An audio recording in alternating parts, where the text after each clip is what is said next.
विधि विरुद्ध बालक juvenile justice act 2015 की धारा 2 उपधारा 13 के अंतर्गत विधि विरुद्ध बालकों से आशय है कि वह बच्चे जिनके द्वारा समाज के विरुद्ध आचरण किया जाता है, जिनकी आयु सीमा 18 वर्ष से यहाँ पर कम है, उसको विधि विरुद्ध बालकों की श्रेणी या विधि से संघर्षरत बच्चों की श्रेणी के अंतर्गत रखा जाता है।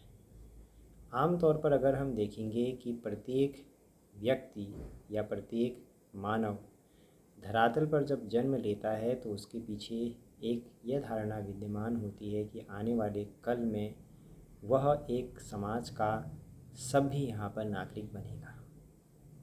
इस धारणा के विद्यमान होने के बाद ऐसी कौन सी अवस्थाएं, ऐसे कौन से बिंदु हैं जिसके आधार पर बच्चे समाज के विरुद्ध आचरण की अवस्था में अपने आप को संलग्न यहाँ पर करते हैं। मनोवैज्ञानिकों के विचारकों के अनुरूप अगर हम देखें तो बहुत से ऐसे कारक तत्व यहाँ पर हैं जिसके कारण से बच्चों के द्वारा समाज के विरुद्ध आचरण किया जाता है, जिसमें सबसे बड़ी भूमिका परिवार है, उसके बाद हमारी शिक्षण संस्थाएं और उसके बाद हमारा समाज।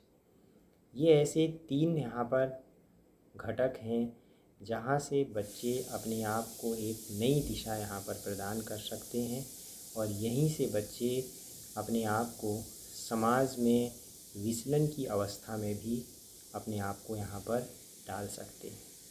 विचलन का मतलब होता है भटकाव से मतलब है जहाँ वह समाज में अपने आप को समायोजित नहीं कर पाता है। आमतौर पर ऐसा देखा जाता है कि बच्चे की मूल पाठशाला परिवार है, परिवार ही उसके समाजीकरण का एक आधार होता है। परिवार में अगर उसको उचित संरक्षण की धारणा प्राप्त होगी, उसकी आवश्यकताओं की अगर हम पूर्ति की जाएगी। आवश्यकता पूर्ति का मतलब है मूलभूत आवश्यकता। एक विद्यार्थी के लिए, एक छात्र के लिए, बच्चे के लिए सीमित यहाँ पर मूलभूत आवश्यकताएं होती हैं। पढ़ने के लिए उसके पास पुस्तकें होनी चाहिए और मनोरंजन के साधन के तौर पर जो उनकी आर्थिक क्षमता के अनुरूप परिवार की हैं वह अगर उसको प्राप्त हो जाए तो वह उसकी एक मूलभूत आवश्यकता है। और भरपेट भोजन की उपलब्धता, ये सारी चीज़ें अगर बच्चों को प्राप्त हैं तो हम समझ सकते हैं कि वह एक सही दिशा की ओर बढ़ेगा।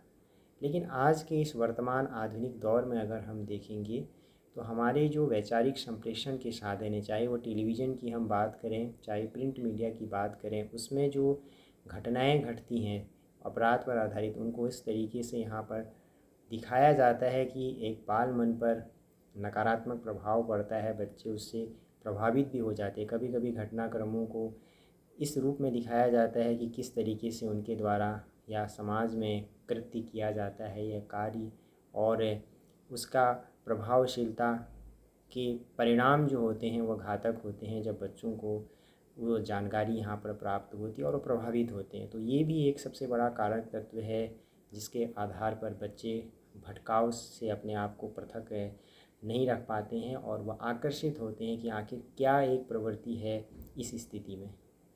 दूसरा यहाँ पर आता है शिक्षण संस्थाएं। शिक्षण संस्थाओं की सबसे बड़ी भूमिका यहाँ पर आती है कि वह बच्चों को सही दिशा प्रदान करने में इस रूप में यहाँ पर भूमिका निभा सकते हैं जिसमें वह अपनी शिक्षा प्रणाली, अपने जो शैक्षिक उन्नयन के कार्यक्रम में नैतिकता को यहाँ पर समावेशित करें।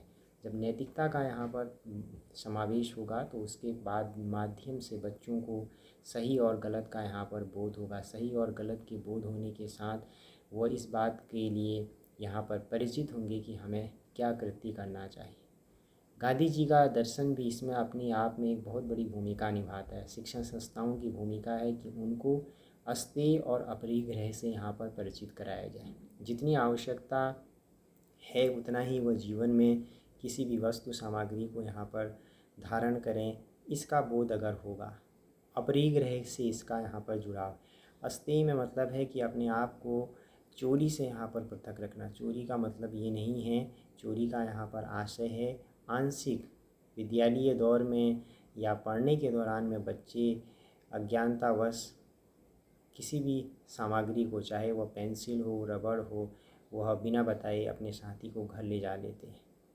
और बाद में फिर वही छोटी छोटी जो प्रवृत्तियां होती हैं वो एक तरीके से अभ्यस्तता के दौर में आने पर फिर वो बड़ी सामग्री भी वो ले जाएगा तो वह फिर गलत आधार उसका बन जाता है और फिर बाद में वही एक बड़े कारक तत्व के तौर पर जब उभर कर सामने आता है तो फिर वह चोरी में परिणित यहाँ पर हो जाता है। तो ऐसी शिक्षा भी प्रदान हो कि अस्थेय आप इस चीज़ से, चोरी से अपने आप को पृथक रखें, ये ज्ञान भी अगर दें तो शिक्षण संस्थाओं की भूमिका है। क्योंकि परिवार में एक ज़्यादातर समय रहने के बाद शिक्षण संस्थाओं में संगति का भी एक बड़ा यहाँ पर योगदान होता है, जो संगी साथी उसको मिलते हैं।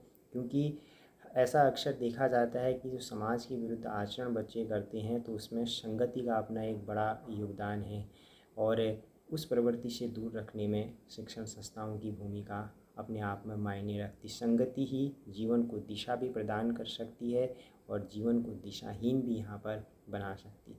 समाज का जो सबसे बड़ा योगदान यहाँ पर आता है वो यह आता है कि इस श्रेणी के बच्चे अगर अपने आप को परिवार और शिक्षण संस्थाओं में सुचारू रूप से स्थापित कर पा रहे हैं तो समाज की भूमिका वहीं पर अपने आप समाप्त हो जाती है कि वह उनको कुछ सिखाए। क्योंकि समाज भी उन दोनों का यहाँ पर शिक्षण संस्थाएं और जो उसके शिक्षण संस्थाओं के साथ परिवार है वो भी एक सामाजिक घटक के मूल तत्व यहाँ पर माने जाते हैं। तो कहने का यहाँ पर मूल आशय है कि समाज में अगर हम बच्चों की इस तरीके की जो प्रवृत्तियाँ हैं उस पर अगर ध्यान और नियंत्रण देने की आवश्यकता महसूस करते हैं तो परिवार के साथ शिक्षा संस्थाएं और समाज का यह दायित्व है कि वह बच्चों को एक ऐसा वातावरण यहाँ पर प्रदान करने में भूमिका निभाएं जिससे वह समाज में एक आदर्श स्थिति प्राप्त करें। एनसीईआरटी का डाटा हर वर्ष इस बात को यहाँ पर रेखांकित करता है कि लगातार समाज के विरुद्ध आचरण करने की प्रवृत्तियाँ बच्चों के अंदर यहाँ पर बढ़ती जा रही हैं। समय रहते अगर इन स्थितियों पर ध्यान नहीं दिया गया तो हम कल्पना कर सकते हैं कि आने वाले कल में बच्चों में विचलन का स्तर बढ़ेगा, जहाँ से शैक्षिक उन्नयन का जो उनका मार्ग है वह अवरुद्ध होगा। तो इसलिए यह प्रयास यहाँ पर होना चाहिए कि उनको जो उनकी आवश्यकताएं हैं उनको पूरा किया जाए और उनकी संगति पर विशेष तौर पर से यहाँ पर ध्यान दिया जाए कि वह किस समाज में, किस परिवेश में वह यहाँ पर रह रहे हैं। यदि ऐसी स्थितियाँ समाज के सामने विद्यमान नहीं होंगी तो एक सुरक्षित कल होगा। क्योंकि किसी भी देश के भविष्य का निर्धारण बच्चों के आधार पर ही यहाँ पर तय होता है। तो यही एक हमारा मूल आधार है कि हम एक सुरक्षित भविष्य बच्चों का यहाँ पर बनाएं। और सुरक्षित अगर भविष्य होगा तो देश के भी एक नई दिशा की ओर यहाँ पर प्रदान होगा और जिसके आधार पर अपने आप पूरे विश्व पटल पर हम अपनी ख्याति को यहाँ पर स्थापित करने में भूमिका निभाएंगे। तो यही हमारा एक आधार होना चाहिए कि हम समाज में एक स्वच्छ वातावरण प्रदान करें जिससे कि इस श्रेणी के जो बच्चे हैं वो कम यहाँ पर अपराध की श्रेणी में अपने आप को शामिल करें। क्योंकि ऐसा कहना तो एक तरीके से अन्याय होगा कि पूर्णतः हम इस समस्या का समाधान कर सकते हैं, क्योंकि अपराध का जो एक स्तर होता है वो पूर्णतः मिटाया नहीं जा सकता है। भटकाव की प्रवृत्ति से हाँ नियंत्रण यहाँ पर ज़रूर लगाया जा सकता है। धन्यवाद।